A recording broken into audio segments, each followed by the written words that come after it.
Bismillahirrahmanirrahim. Assalamu alaikum students. Today we will discuss class 9th biology. Chapter 3 Biodiversity. Okay students, in today's lecture we will discuss the classification aims and principles, aims of classification, basis of classification, taxonomic hierarchy, in which we will discuss kingdom, phylum, class, order, family, genus, and at the end we will discuss the species in detail. Today we will discuss the classification aims and principles. Okay students, there is a large collection of very dissimilar forms of organisms found on earth. So over 1.5 million types of animals and over 0.5 million types of plants are known to biologists. So students, these are only a small percentage of the total types estimated to live on earth. It means कि variety of living organisms आपके environment में present है. So students, to study such a large collection, biologists classify the organisms into groups and subgroups. So for this task they require some system. अब biologist ने इतनी huge variety को study करने के लिए ऑर्गेनिजम्स को ग्रुप्स एंड सब ग्रुप्स में divide किया था. So students, what is biological classification? Basically, biological classification is a method by which biologists divide organisms into groups and subgroups. It means कि biologists जो हैं organisms की similarities की base में उनको groups and subgroups में divide कर देते हैं. That classification is called the biological classification. Now, what is taxonomy? Basically, the branch of biology which deals with the classification is called the taxonomy. It means कि ऐसी branch biology की जिसमें आप organisms को groups and sub groups में divide करते हो उनकी सिमिलैरिटीज की बेस पे, that branch is called the taxonomy. Then what about systematics? Basically, the branch which deals with the classification and also traces the evolutionary history of organisms is known as the systematics. अब ऐसी branch biology की जिसमें आप classification के साथ साथ उनकी evolutionary history भी ट्रेस करते हो. मीन्स के आप ऑर्गेनिजम्स का दूसरी ऑर्गेनिजम्स के साथ क्या रिलेशनशिप चेक करते हो कि इसके इंसेस्टर्स का जो दूसरी टाइप के ऑर्गेनिजम्स हैं उनके इंसेस्टर के साथ क्या लिंक है. सो ये आप सारा कुछ एवोल्यूशनरी हिस्ट्री जो है ट्रेस करते हो इन सिस्टमैटिक्स. सो बेसिकली टेक्सोनॉमी में जस्ट क्लासिफिकेशन है और सिस्टमैटिक्स में क्लासिफिकेशन के साथ साथ आप एवोल्यूशनरी हिस्ट्री भी ट्रेस करते हो ऑर्गेनिजम्स की. Aims of classification. Okay students, the main aims of both of these branches are to determine similarities and differences among organisms so that they can be studied easily. It means कि आप जो similarities की base पे, differences की base पे organisms को groups and subgroups में divide करते हो, so इसके according organisms को easily study किया जा सकता है. Then सेकेंड जो इसका एम है क्लासिफिकेशन का वो क्या है? To find the evolutionary relationships among organism. Means के ऑर्गेनिजम्स के दरमियान में रिलेशनशिप चेक करना कि इनके इंसेस्टर्स का दूसरे ऑर्गेनिजम्स के इंसेस्टर के साथ क्या लिंक है. ये हमारे टू बेसिक एम्स हैं क्लासिफिकेशन के. Basis of classification. Okay students, now we will discuss on which basis organisms are classified. For example, जो बेस है इस क्लासिफिकेशन की वो क्या है? Classification is based on relationship amongst organisms and such relationship is gauged through similarities in characteristics. Means के organisms में जो सिमिलैरिटीज होती हैं उन करेक्टरिस्टिक्स की बेस पे हम ऑर्गेनिजम्स को ग्रुप्स एंड सब ग्रुप्स में डिवाइड करते हैं. देन जो सेकंड इसके फीचर है जिस बेस पे आप ऑर्गेनिजम्स को क्लासिफाई करते हो वो है these similarities suggest that all organisms are related to one another at same point in the evolutionary histories. अभी जो सिमिलैरिटीज होती हैं ऑर्गेनिजम्स की ये सजेस्ट करती हैं कि इन ऑर्गेनिजम्स के दरमियान में जो एवोल्यूशनरी हिस्ट्रीज हैं, मीन्स के जो इनके इंसेस्टर्स हैं उनका आपस में लिंक है और ये मोर क्लोजली रिलेटेड है. अब इसको एग्जाम्पल के थ्रू हम डिस्कस करते हैं. Like sparrows are more closely related to pigeons than to insects. अब इंसेक्ट्स के भी विंग्स होते हैं, स्पैरोज के फैदर्स होते हैं, पिजन्स के भी फैदर्स होते हैं, ये सारे फ्लाई भी करते हैं, बट जो स्पैरोज हैं वो मोर क्लोजली रिलेटेड हैं पिजन्स के than to insects. It is because कि जो स्पैरोज एंड पिजन्स हैं इनके जो एवोल्यूशनरी हिस्ट्रीज हैं, इनके जो इंसेस्टर्स हैं, उनके दरमियान में रिलेशनशिप है, लिंक है। So it means that the former like the sparrow to have common evolutionary histories. It means कि स्पैरोज एंड पिजन्स की कॉमन एवोल्यूशनरी हिस्ट्री है। So that's why we said that sparrows are more closely related to the pigeons. Basis of classification. Okay students, now we will discuss the remaining points of basis of classification. So students, when biologists classify organisms into groups and subgroups, the similarities are seen in the external and internal structures and the stages of development. Okay students, जैसे कि हमने पहले discuss किया है कि biologists similarities की base पे organisms को groups and subgroups में डिवाइड करते हैं. So ये जो similarities होती हैं ये इनके external और internal structures की बेस पे होती हैं, उनकी stages of development की बेस पे होती हैं. Like stages of development in which embryo converts into the fetus, then fetus converts into the young one baby. So ये जो सारी stages of development होती हैं ये organisms में जो similar होते हैं उनको एक ग्रुप में रखते हैं और जिनकी dissimilar होती हैं उनको separate ग्रुप में रखते हैं. So इन बेस पे biologist organisms को classify करते हैं. Then जो second point है वो क्या है? Modern genetics provides another type of information to taxonomist. अब ये जो जेनेटिक्स होती है, जीन्स का जो सेटअप होता है ऑर्गेनिजम्स में, इनमें भी सिमिलैरिटीज की बेस पे हम ऑर्गेनिजम्स को ग्रुप्स एंड सब ग्रुप्स में डिवाइड करते हैं. देन है the similarities. The similarities and differences in the DNA of two studied organisms can be used for getting idea about their similarities and differences in their structures and functions. अब ये जो DNA है इनमें भी similarities और differences की base पे हम ये आइडिया लगा सकते हैं कि कौन सा ऑर्गेनिज्म किसके ज़्यादा क्लोजली रिलेटेड है.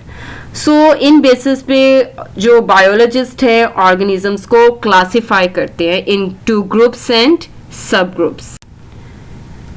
Okay students, taxonomic hierarchy. Now we will discuss the taxonomic hierarchy in detail.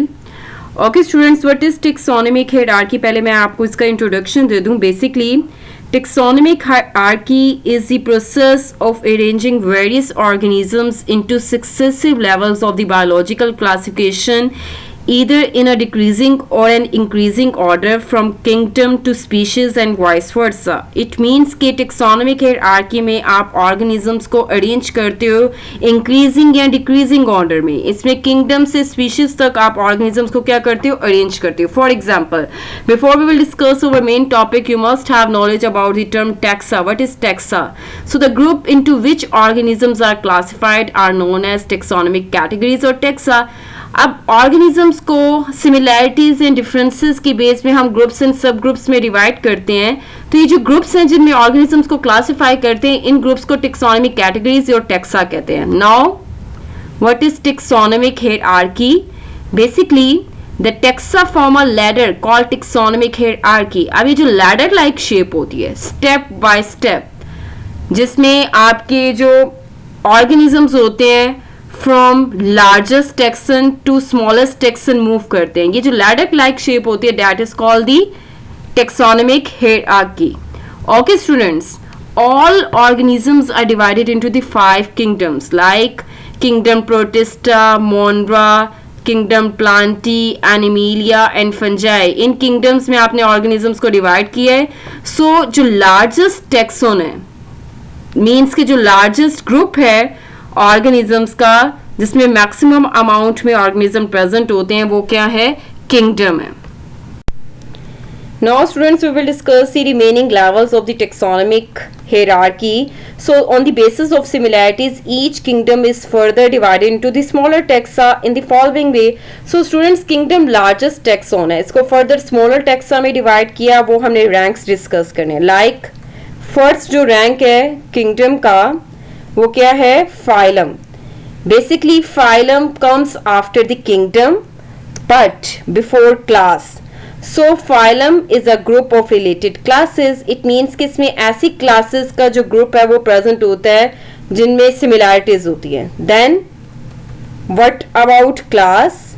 So class is a rank, is a group which comes after phylum but before orders. So a class is a group of related orders. It means कि ये ऐसा group है जिसमें related orders present होते हैं, as similar orders present होते हैं, ऐसे orders जिनके अंदर similarities present होंगी. Then what about order? Basically order, ये जो rank है, it comes after the class but before families. So an order is a group of related families. Order के अंदर ऐसा group include होता है families का जिसके अंदर similarities होती हैं. Then what about families? Basically family is a group which comes after order but before genus. So a family is a group of related genera. It means कि family ऐसा group है जिसके अंदर related genera present होते हैं, ऐसे organisms के groups present होते हैं जिनमें similarities होती हैं. Then what about genus? Genus is a group of related species. अब ऐसी species जिनका आपस में काफ़ी closely relate हैं वो genus group के अंदर आती हैं. So genus which comes after the family but before species. So सबसे जो smallest taxon है taxonomic hierarchy में, that is the species. अब species जो होती हैं ये group of similar organisms हैं. Means कि human beings की जो similar kind है वो आपकी क्या होंगी, species होंगी. So that is the information regarding the taxonomic hierarchy. Okay students, now we will discuss the diagram of taxonomic hierarchy. Like you can see taxa forms the ladder like shape. Like ये जो levels हैं ये ladder like shape बना रहे हैं. Like kingdom, phylum, class, order, family, genus, species, they form the ladder like shape and that is called the taxonomic hierarchy. Okay students, you can see ये जो levels हैं इसमें सबसे largest taxon आपका kingdom and smallest taxon species है. अब जैसे जैसे ये kingdom से डाउनवर्ड मूव कर रहे हैं स्पीशीज की तरफ, देन स्पीशीज में मोर सिमिलर ऑर्गेनिजम्स प्रेजेंट है as compared to the kingdom. So kingdom which consist of the similar means के group of related phylum, and the phylum is a group of related classes. Classes is a group of related orders. Order is a group of related families. Family is a group of related genus, and the genus is a group of related species, and the species is the group of related organisms. अगर यहाँ पे हम human beings की classification को discuss करें तो then human being का जो kingdom है वो animalia है, phylum उनका chordata है, class mammalia है, order primates है, फैमिली होमिनाइडी है, जीनस होमो है एंड एट द एंड जो स्पीशीज है वो होमो सेपियंस है. So this is the information regarding the taxonomic hierarchy. Okay students, at the end we will discuss the classification of the organisms. So students, as I have told you earlier about members of the lower taxons resemble one another more than do the members of the higher taxon. It means कि जो kingdom में members होते हैं ये less similar होते हैं as compared to the species. Species में more similar organisms present है. Okay students, now we will discuss the classification of the two organisms like human and pea. So जो taxa given है like kingdom में human beings का kingdom animalia है. And what about pea? Pea is a plant, so its का kingdom क्या है? Plantae. And what about phylum? Phylum human being का chordata है. And what about pea? Pea का phylum Magnoliophyta है. And what about class? Human beings की class Mammalia है. And what about pea? Magnoliopsida. And order human beings का primates है. And then pea का order Fables है. Then family human beings की होमिनाइडी है. देन पी की फैमिली फैबिएसी है. And what about genus? Human beings की जो जीनस है वो होमो है एंड पी की जो जीनस है वो पीसम है. Then what about species?